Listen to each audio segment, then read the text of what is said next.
নমস্কার সম্মানীয় দর্শক, নিউজ টার্গেট ইউটিউব চ্যানেলে আপনাদেরকে স্বাগত জানাই। আগামী 1 জুন ভারতের লোকসভার শেষ দফার লোকসভা নির্বাচন।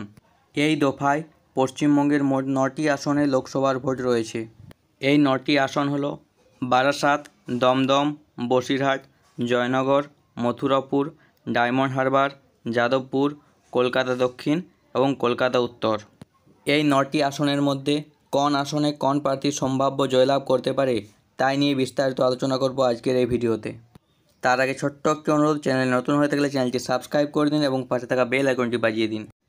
2024 সালের লোকসভা নির্বাচনে কলকাতা দক্ষিণ লোকসভা কেন্দ্র থেকে তৃণমূলের হয়ে প্রার্থী হয়েছে মালা রায়, বিজেপির তরফে প্রার্থী করা হয়েছে দেবশ্রী চৌধুরীকে এবং সিপিআইএমের তরফে প্রার্থী করা হয়েছে সায়রা শাহ হালিমকে। 2019 সালের লোকসভা নির্বাচনে কলকাতা দক্ষিণ লোকসভা কেন্দ্র থেকে জয়লাভ করেছিল তৃণমূল প্রার্থী মালা রায়। তিনি ভোট পেয়েছিলেন 5,73,119টি। বিজেপির তরফে এখানে প্রার্থী ছিল চন্দ্র কুমার বোস। তিনি ভোট পেয়েছিলেন 4,17,927টি। এই আসনে তৃণমূল প্রার্থী মালা রায় বিজেপি প্রার্থী চন্দ্র কুমার বোসকে 1,55,192টি ভোটে পরাজিত করেছিল।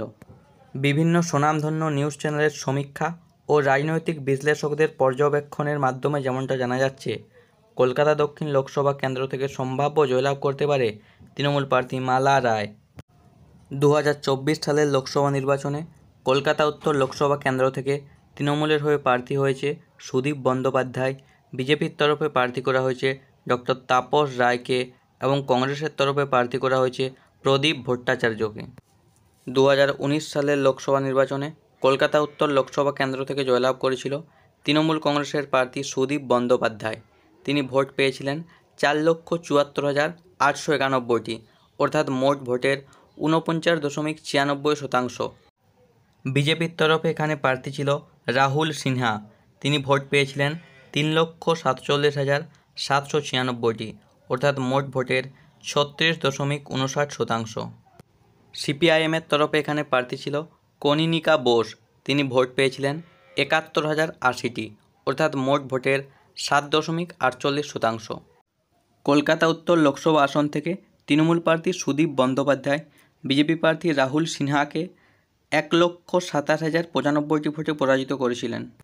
2024 সালের লোকসভা নির্বাচনে কলকাতা উত্তর লোকসভা কেন্দ্র থেকে সম্ভাব্য জয়লাভ করতে পারে তৃণমূল প্রার্থী সুদীপ বন্দ্যোপাধ্যায়। 2024 সালের লোকসভা নির্বাচনে দমদম লোকসভা আসন থেকে তৃণমূলের হয়ে প্রার্থী হয়েছে অধ্যাপক সৌগত রায়, বিজেপির তরফে প্রার্থী করা হয়েছে শিলভদ্র দত্তকে এবং সিপিআইএমের তরফে প্রার্থী করা হয়েছে ডক্টর সুজন চক্রবর্তীকে। 2019 সালের লোকসভা নির্বাচনে দমদম লোকসভা আসন থেকে তৃণমূল প্রার্থী সৌগত রায় বিজেপি প্রার্থী সমকাল ভট্টাচার্যকে 53,002টি ভোটে পরাজিত করেছিলেন।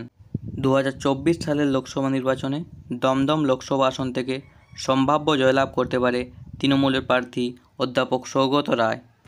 আসন্ন লোকসভা নির্বাচনে যাদবপুর লোকসভা আসন থেকে তৃণমূলের হয়ে প্রার্থী হয়েছে সায়নী ঘোষ, বিজেপির তরফে প্রার্থী করা হয়েছে ডক্টর অনির্বাণ গাঙ্গুলিকে এবং সিপিআইএমের তরফে প্রার্থী করা হয়েছে সৃজন ভট্টাচার্যকে। 2019 সালের লোকসভা নির্বাচনে যাদবপুর লোকসভা আসন থেকে তৃণমূল প্রার্থী মিমি চক্রবর্তী বিজেপি প্রার্থী অনুপম হাজরাকে 2,95,239টি ভোটে পরাজিত করেছিল।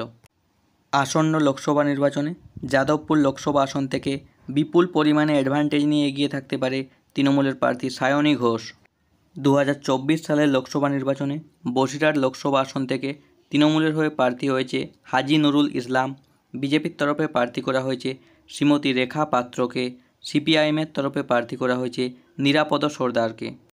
2019 সালের লোকসভা নির্বাচনে বসিরহাট লোকসভা আসন থেকে তৃণমূল প্রার্থী নুসরত জাহান বিজেপি প্রার্থী সাইদান বসুকে 3,50,369টি ভোটে পরাজিত করেছিলেন।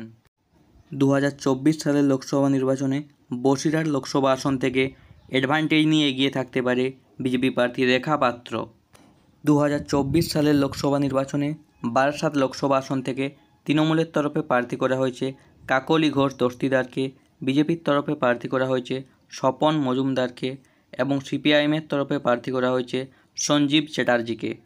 2019 সালের লোকসভা নির্বাচনে বারাসাত লোকসভা আসন থেকে তৃণমূল প্রার্থী কাকলি ঘোষ দস্তিদার বিজেপি প্রার্থী মৃণাল কান্তি দেবনাথকে 1,09,983 ভোটে পরাজিত করেছিলেন। আসন্ন লোকসভা নির্বাচনে বারাসাত লোকসভা আসন থেকে বিপুল পরিমাণ অ্যাডভান্টেজ নিয়ে এগিয়ে থাকতে পারে তৃণমূল প্রার্থী কাকলি ঘোষ দস্তিদার।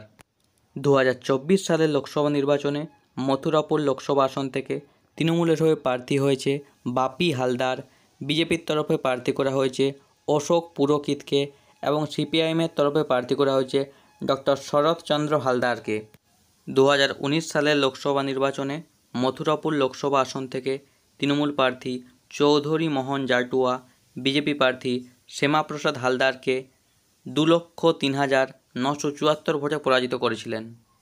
আসন্ন লোকসভা নির্বাচনে মথুরাপুর লোকসভা আসন থেকে সম্ভাব্য জয়লাভ করতে পারে তৃণমূল প্রার্থী বাপি হালদার। 2024 সালের লোকসভা নির্বাচনে ডায়মন্ড হারবার লোকসভা কেন্দ্র থেকে তৃণমূলের তরফে প্রার্থী করা হয়েছে তৃণমূল কংগ্রেসের সর্বভারতীয় সাধারণ সম্পাদক অভিষেক ব্যানার্জিকে, বিজেপির তরফে প্রার্থী করা হয়েছে অভিজিৎ দাস ওরফে ববিকে এবং সিপিআইএমের তরফে প্রার্থী করা হয়েছে প্রতিকুর রহমানকে। 2019 সালের লোকসভা নির্বাচনে ডায়মন্ড হারবার লোকসভা আসন থেকে তৃণমূল প্রার্থী অভিষেক বন্দ্যোপাধ্যায় বিজেপি প্রার্থী নীলাঞ্জন রায়কে 3,20,594 ভোটে পরাজিত করেছিলেন। 2024 সালের লোকসভা নির্বাচনে ডায়মন্ড হারবার লোকসভা কেন্দ্র থেকে সম্ভাব্য জয়লাভ করতে পারে তৃণমূল প্রার্থী অভিষেক ব্যানার্জি।